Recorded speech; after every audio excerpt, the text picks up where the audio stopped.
অপরাধীকে অপরাধী হিসেবে দেখবেন, তাকে সাংবাদিক হিসেবে দেখবেন না, বিচারপতি হিসেবে দেখবেন না, তাকে প্রশাসনের কর্তা হিসেবে দেখবেন না, তাকে শিক্ষক হিসেবে দেখবেন না। এই প্রথম আমরা একটি শাসনের সাথে এই ধরনের ব্যক্তিবর্গকে, যাদেরকে আমি নাম দিয়েছি সফট ফ্যাসিবাদী, হাসিনা যদি 1 নম্বর ফ্যাসিবাদী হয়ে থাকে, তার মিড টার্ম ফ্যাসিবাদী হচ্ছে তার দলের এবং প্রশাসনের, আর সফট হচ্ছে এই শিক্ষক, বিচারপতি, এরা। কাজে একে কিন্তু আপনি কোনোভাবেই সাংবাদিক হিসাবে 30 জনকে বিবেচনা করবেন না। এদের ভূমিকা আমি আপনাকে এই জন্য বলছি যে তারা রাষ্ট্রের কর্মচারী হিসাবে দায়িত্ব পালন তো দূরের কথা, সরকারের কর্মচারী হিসাবেও দায়িত্ব পালন করেনি। তারা দলীয় কর্মচারী হিসাবে দায়িত্ব পালন করেছেন, কখনো কখনো দলীয় দাস হিসাবে দায়িত্ব পালন করেছেন। তাদেরকে যদি রেখে আপনি প্রশাসন সাজাতে চান, সেইখানে এই গণহারে হত্যা মামলা দেওয়া ছাড়া আপনার হাতে আর তেমন কোনো অপশন নাই।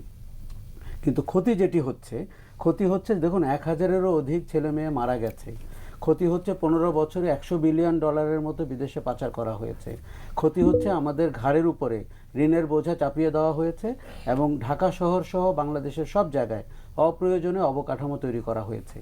এখন আমরা যাদেরকে আইনের আওতায় দেখতে চাই, এবং আমরা সত্যিই চাই বিএনপি জামাতের উপরে যে অত্যাচার হয়েছে তার আরেকটি প্রতিশোধ আমরা দেখতে চাই না। যদিও আমি রুমিন ফারহানার সাথে একদম একমত।